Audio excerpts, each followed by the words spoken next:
Okay, so what if I told you that the very last thought you have in this life could literally determine your entire next existence? It's a wild idea, right? But it's right at the heart of one of the deepest chapters of the Bhagavad Gita. So today, we're diving straight into chapter 8 to really unpack this incredible question of life, death, and what actually comes next.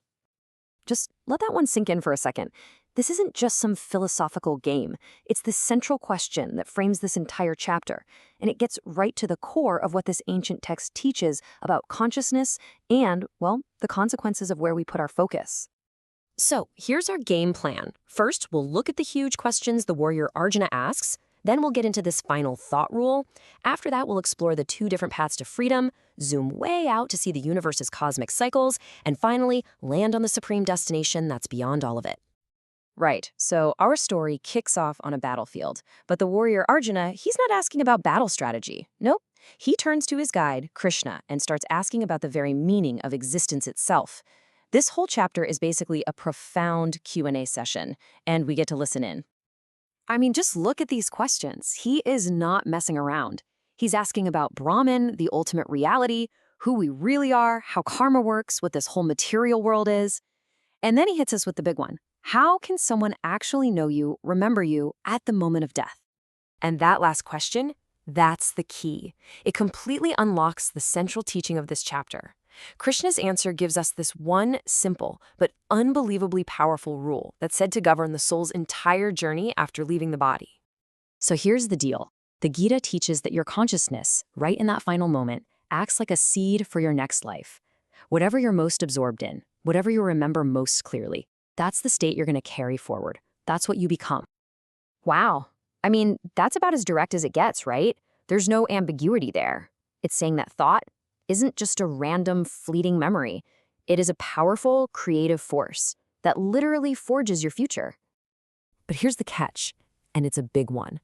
This isn't about just getting lucky and having a holy thought at the last second after a lifetime of distractions. Krishna makes it really clear.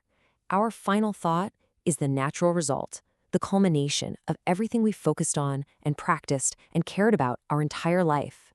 It's the sum total of our consciousness. Okay, so if the goal is to actually control that final thought, how in the world do you do it? Well, Krishna lays out two very, very different paths for achieving this perfect state of mind. Let's take a look.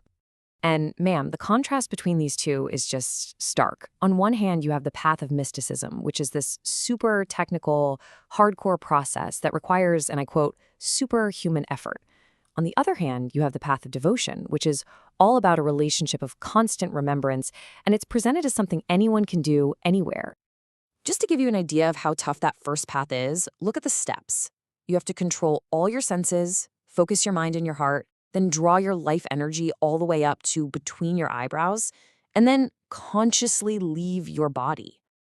I mean, this requires insane discipline, and you basically have to be a hermit. Now, take a breath and contrast that with this incredible promise for the path of devotion. The text says that if a devotee is just overwhelmed at the end and can't remember, Krishna himself remembers them. He personally makes sure they get home. It's this profound safety net. The burden shifts from your perfect effort to divine grace. So, after explaining that very personal journey, Krishna pulls the camera lens way, way back to a cosmic scale. He shows us how our tiny individual struggle fits into this absolutely mind-bending timeline of the universe being created and destroyed over and over again. And to give you a sense of scale, get this. A single day for the creator of the universe, Brahma, lasts 4.32 billion Earth years. To put that in perspective, our entire planet is only about that old. And that's just his day. His night is just as long. Our whole lives are less than a blink of an eye. Think of it like the universe breathing. During Brahma's day, everything comes to life from this unmanifest state. The whole cycle of birth and death just plays out. But when his night comes, everything dissolves back into that potential state, like a cosmic sleep, until the next morning, when it all starts over again. And this, right here, is the game changer. Krishna says that beyond this whole temporary repeating universe, there's another reality, an eternal place that is never destroyed, no matter what happens here. You know, for those hardcore yogis we mentioned, it gets even more technical. Even the timing of their death matters. Leaving during certain times gets you liberation, other times means you have to come back. But Krishna says for the devotee, none of that matters. It's another one of those safety nets. Their path is always guaranteed. So this brings us to the final stop on our tour. What is this ultimate destination? This eternal place that's completely beyond all the cosmic cycles of birth and death?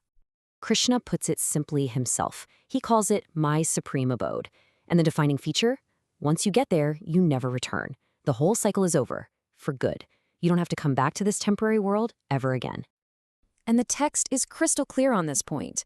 You don't get to this supreme place through mystical powers or just by having a lot of knowledge. The Gita concludes that it is attainable only through the path of pure, unwavering devotion. That's the key. So we end up right back where we started, but with a whole new perspective. If our entire life is just practice for that final thought, and that one thought determines our eternal destiny, well then every single moment is an opportunity, isn't it? The grand cosmic lesson of the Gita really boils down to this very personal, right now question. Knowing all this, what will you choose to remember today?